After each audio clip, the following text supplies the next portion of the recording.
What is up, peeps and creeps? Welcome to this segment right here on the Chill Play Cafe. We have a lot of stuff that's been switched on the game, so let's get into it right here. I was asking in the beginning, if you like the content that I make on the channel, do support, drop a like. It goes a long way. So we've been on the right track, and I know I'm on the right track because when we started documenting, we're always hovering around the 86 million.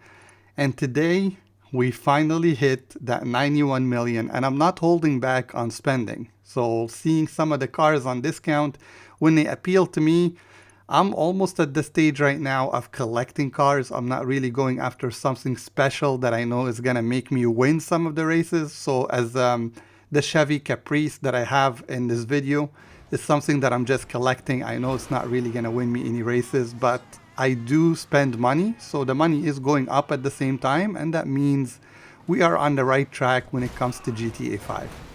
Like always, let's start off in the beginning by looking at some of the stuff that's on discount in the legendary Motorsport, Southern San Andreas, and so on.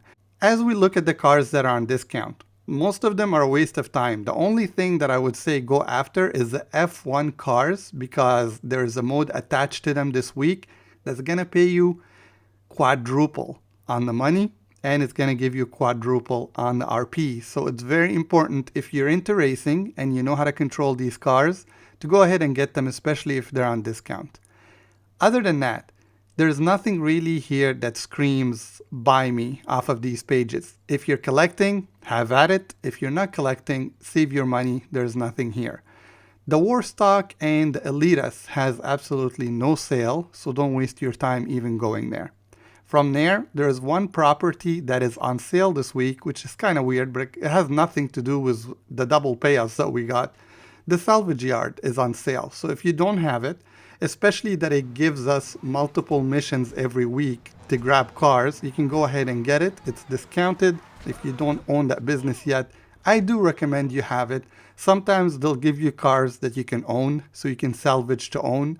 And also, this week there's a mode attached to it, and that is the tow truck, something that I haven't done before. Look forward to how much payments you get on that in the guide that comes tomorrow on Friday or Saturday.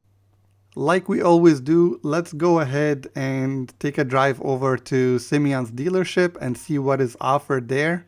I could tell you right now as we walk through the door, these are just collectible items. They're not really fast cars. If you like them, grab them. If you don't like them, you don't have to spend your money here.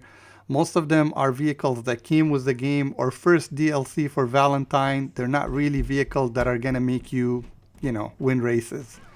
Moving on from that, if you go to the luxury auto, on the other hand, you have the two Formula 1 cars stacked right there with the discount price, so you can go ahead and grab them. They have some nice livery on them. So for this week, if you have the money and you're about to grab this, you might as well grab it from here and then go ahead and do your upgrades. That is not a bad buy. Okay, now that you know everything you have to spend your money on, let's go ahead and take a look at how you could make some of the money back. We're going to start off in the beginning by going to the salvage yard. That's the first thing you're going to look at. You have 3 missions right here, netting you somewhere around $300,000. These missions are medium to long when it comes to my standard. I don't go for them lately because they just take too long, and I feel like I could do other stuff that is more important. From there, you have the FIB file. Now, it's not like last week where it was 600,000. That was a very big bonus. It's back to regular 300,000, but for me, the FIB file is a lot shorter than the salvage yard, and I always hit it on a weekly basis. That is something that you should be doing and increasing your income on that.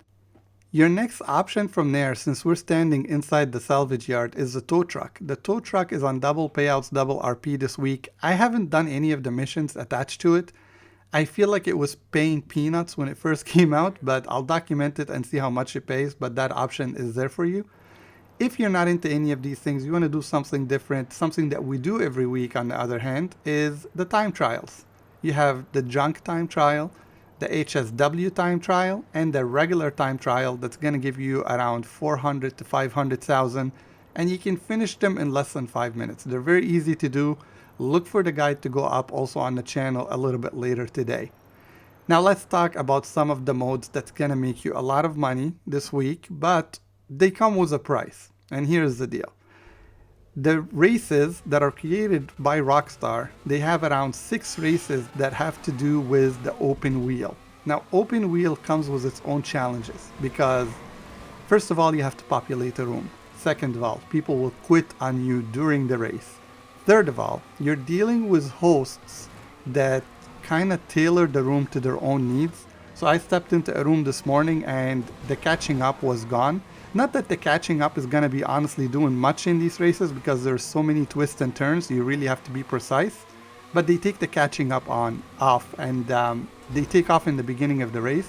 And there's no way for you to catch them because you're being used as a ping pong in the back between the pack. So by the time you recover, the person at the front is completely gone, and put on top of that the wear and tear on the tires that you gotta deal with, other people still trying to crash into you, and you just have a mayhem of a mode. Oh, and I forgot to say, there's also a boost that kicks in the second lap, and it kind of makes things a whole lot worse because Formula 1 does not have a boost. I'm not sure why they put something like that in here. So you have all these factors that works against you, but that's not to say you can't make a killing. Because the person who won this round, it was a 10 lapper, it took a long time. He walked away with $91,000. So it's good money, but you're not guaranteed to get that money. I walked away with $25,000. I was mid-pack, and that was that, okay? Now the thing is with the open wheel, you do have a challenge attached to it this week, and that is if you play it, I think 2 or 3 times. I'm going to display it on the screen. I forgot what it was. You can go ahead and get that $100,000. There is also a second challenge attached to it that if you win 2 races, you're going to unlock some kind of outfit that has to deal with this mode. So that is attached to it as well. If you're not into that, and to be honest with you, I'm not. I'll probably try my luck at it here and there, but not too many. You can go ahead and call Franklin and ask him for the phone hits. The phone hits are on double payouts this week, and I think they're a lot of fun. First of all, they're solo. You can do it in a solo lobby, and every situation presents a different challenge, and I feel like it's a lot of fun, and you can finish them really fast. So that option is there for you as well. That should do it for everything that will make you money this week. I'm going to have a guide that comes up on the channel a little bit later to explain how much everything pays, and just to let you know what it is you're going to experience as you go through these modes. But the last things that we have is the street scene with the Podium car. And for you to win this car, you need to come in the top 5 2 days in a row. Very easy. This is something that you can accomplish. And of course, last but not least, you have the Podium vehicle. I can tell you this car was the first car that I bought out of a 4-car DLC that came out with it. It is the weakest car, and it looks the best as far as I'm concerned. But at the time, the RE7B was way more faster than this car, and it cleaned house. So don't feel bad if you don't win it. We're gonna go ahead and take a spin, and as always, peeps, we keep with tradition and we never win the Podium vehicle. I'll take a stab at it here and there, but not too heavily because I already own the car and I don't really have much use for it. Alright peeps, enjoy your week, make that money. I'll see you on the next video.